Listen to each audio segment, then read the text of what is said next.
Train new world order.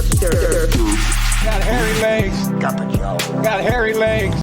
Biden visited NATO and he did a little press conference. Got some clips from that. This is the chemical weapons question and answer.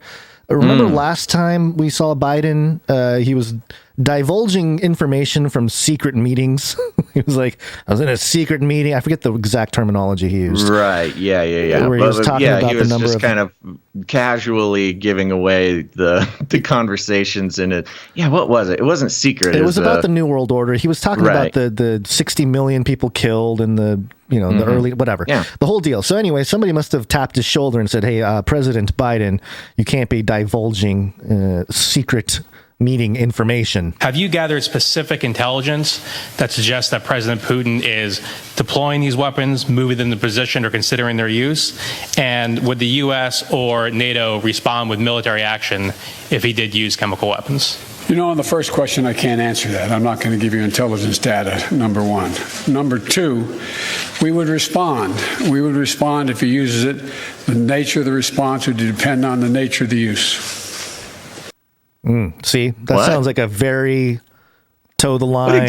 What exactly did he say? I couldn't even understand him. Can you play it one more time? Sure. Let me take it from his response here.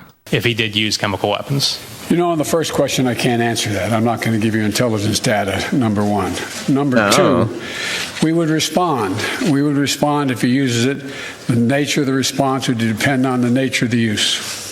Nature of the response would depend on the nature of the use. Right. That is weird, though, because the question was...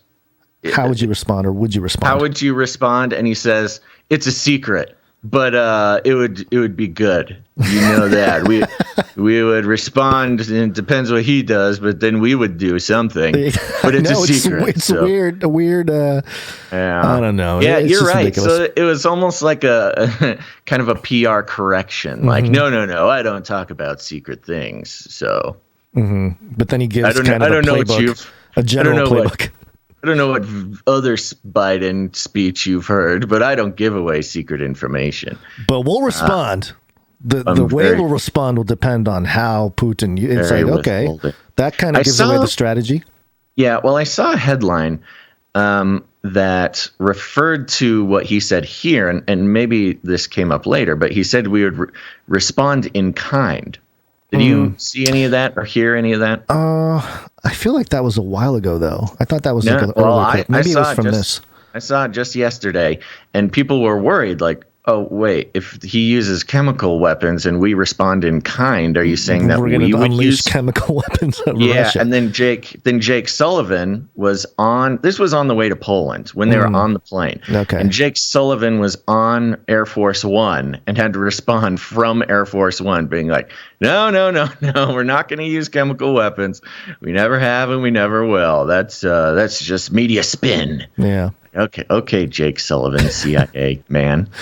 Another aspect of the press conference that was getting some play has to do with the food shortage. I'm hungry. And let's see. Where is the... Oh, here it is. Here's the question. I edited this together because this question was two parts. It was about China and then about food shortages. So I clipped the question and then straight to the answer. The China one was kind of a milquetoast answer, so not as interesting. But here we go, about food shortages. Can you say whether this, the conversation today turned to the subject of food shortages and what the U.S. will do to address wheat shortages in particular as a result of this war? Thank you. With regard to food shortages, yes, we did talk about food shortages. And it's going to be real. The price of these sanctions is not just imposed upon Russia. Before we go on, that little clip is something that a lot of people shared, that it's going to be real. Yeah. Like, right. Oh, okay. So we are going to have food shortages then, I guess. I had there's some, Twitter's great because people just dig stuff up. I found this 40-second clip from Joe Biden's Twitter, his personal Twitter, at Joe Biden. This was published back in 2020, and he talks about food shortages. Not his government Twitter, his personal Twitter. His personal Twitter, at Joe Biden. Yep. Got it. We don't have a food shortage problem. We have a leadership problem. We have plenty of food. It's being plowed under. You're euthanizing cattle and pigs. They're out there making sure that they're pouring thousands of gallons of milk under the ground. It's not a food shortage, it's a lack of leadership. And the leadership goes across the board. I mean, we have the best agricultural system in the world. It's the leadership we can't afford to let people go wondering where they're going to get their next meal. And so right now, hunger today isn't about scarcity. It's about massive failure in leadership. Yeah, you should talk to current Biden. Future or past Biden should talk to current Biden. Yeah, I remember that time in the, during the pandemic and during the, I don't know, all the immediate sort of hubbub of the whole thing. That's when Trump did his Farm to Families program. And just the government bought a bunch of food and just gave it out with a nice little election, postcard on the inside. But still, so that's funny. I wonder if he said this before or after. From that point for the Trump thing. I don't know. It's May 2020. If Trump did it in response to Biden, or if Biden just didn't know Trump was doing that, or was trying to obscure it somehow or something. But yeah, that's funny. So in his own words, we're waiting for the leadership. It's not a food problem, Biden. Show us that your leadership will take us through. It's not just imposed upon Russia. It's imposed upon an awful lot of countries as well, including European countries and our country as well. He says that sanctions are placed on not just Russia, but European countries and our country as well. Yeah, it's just a weird. Again, he's just doing a bad job. I thought the sanctions were on Russia, but why are they on us? Yeah, I know. Well, see, and that is kind of part of it. Is there are sanctions, and what he's trying to say is that we all suffer, and us trying to stop Russia. It will. We have to pay for it. It's your patriotic duty to pay $10 a gallon. That whole thing. But again. Dang it. Again, sorry, I keep hitting my mic. But yeah, okay, keep going. Okay. European countries and our country as well.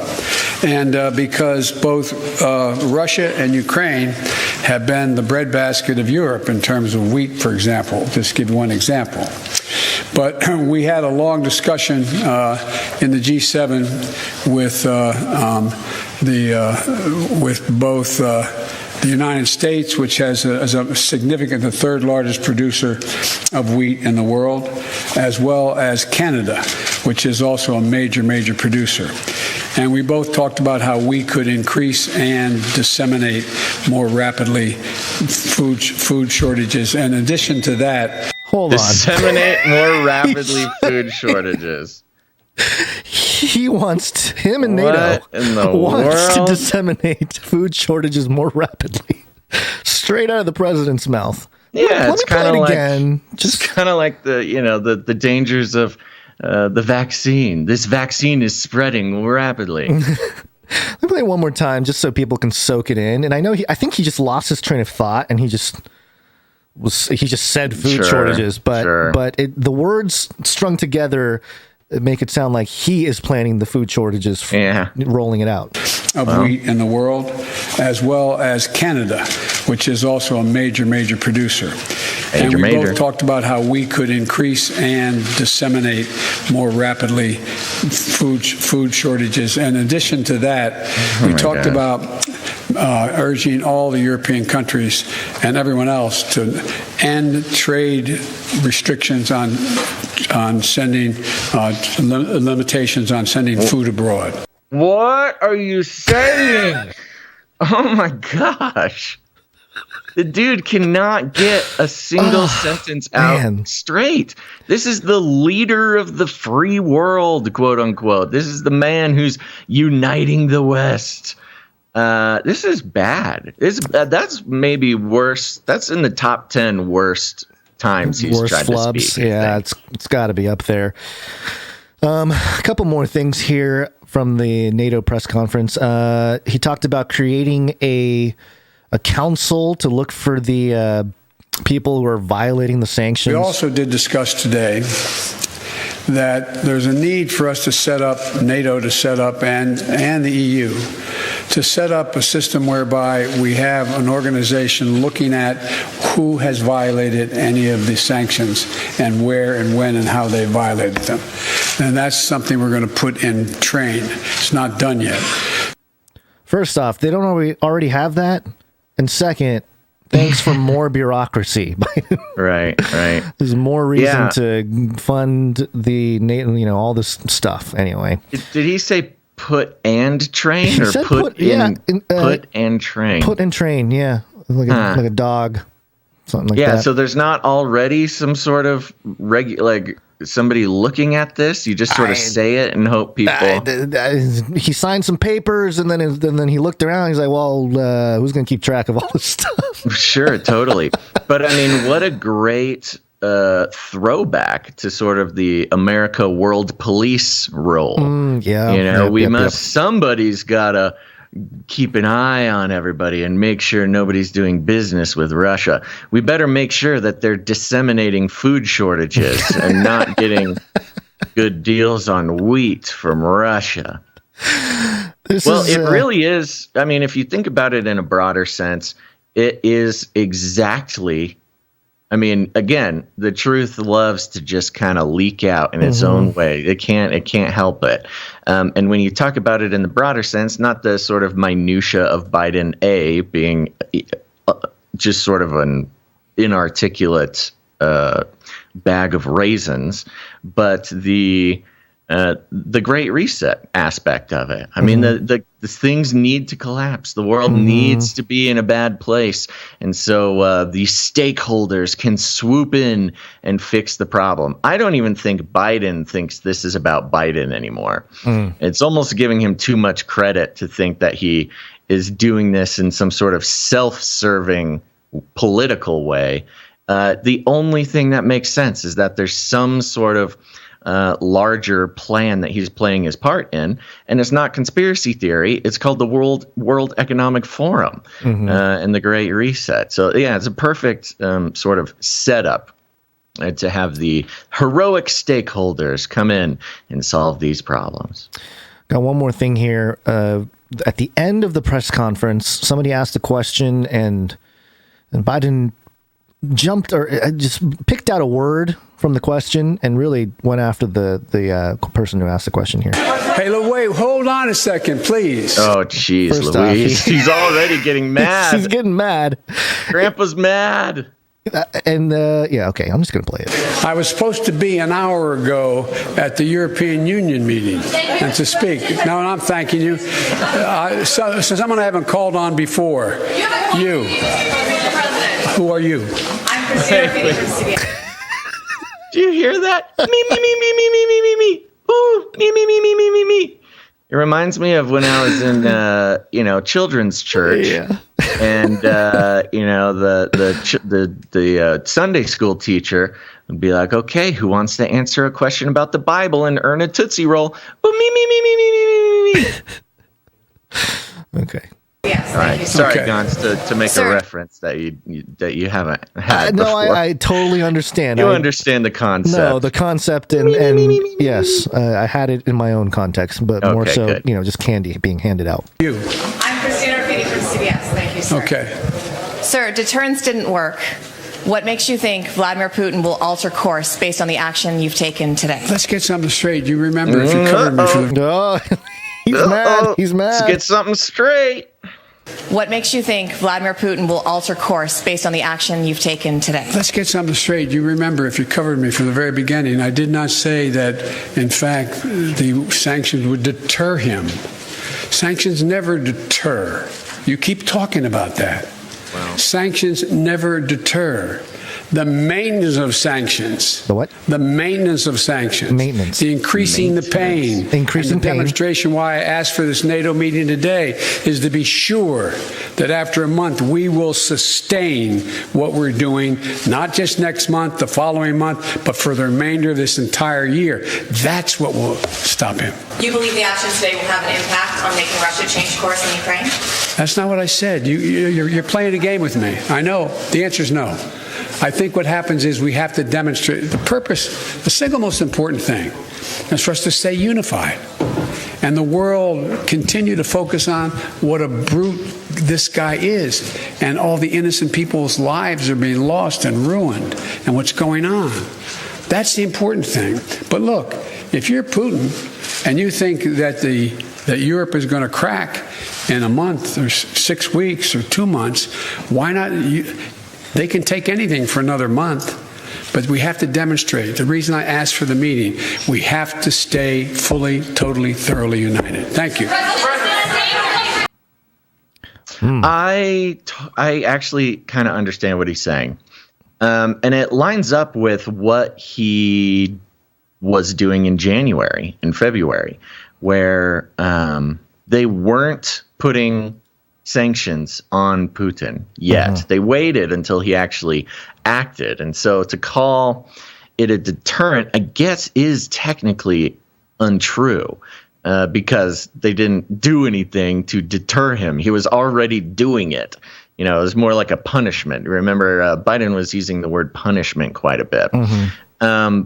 But in his own special way, letting us know that, you know, all the pain, not just that Russia and Putin are feeling right now with the sanctions, but the pain that, like, you know, the American people are feeling, prices at the pumps and inflation and we can expect it to go on for at least the rest of the year. This is going to be a long-term thing. And I find it, I guess it's just relevant. I've also heard an estimate that this could easily go 2 years, which I think is interesting considering we just got out of a 2-year pandemic. They're planning for a 2-year, financial pullback, not just on the U.S., but on the entire world. Yeah. The only thing I can say is, hey, if you play your cards right, there'll be a lot of money to be made in 2 years. True. Yeah. Buy the dip. I did a deep dive on sort of the difference between what, linguistically a sanction, according to Merriam-Webster, in the context of what what they're doing, an economic or military coercive measure adopted usually by several nations in concert for forcing a nation violating international law to desist or yield to adjudication. And of course, deter being more of like a block, type trying of situation, to avoid or impede them in the future type of thing. Right. And then desist is more of an abstain, kind of thing. So, you're trying to stop them. Yeah. It's, I don't know. I mean, it is kind of a word game there. The results are sort of the same, but the words being used are a little different. I don't know. And we were chatting about this before, the difference between a desist or a what's the other one? Deter versus desist. Deterrent. Right. Yeah. I mean, one happens before the fact, the other happens after the fact. One is more of a warning. Desist is to stop, deter is to prevent, kind of thing. Yeah. One is more of a warning. The other one is a punishment. And it does make me wonder, could there have? I mean, that was the critique that Biden was getting before I remember laughing about it on this show, him just sort of like meandering on about sanctions that they were going to do if Putin, did something. Right. And that was, I guess the warning would have been a deterrent, but it was not deterrent enough. So, yeah.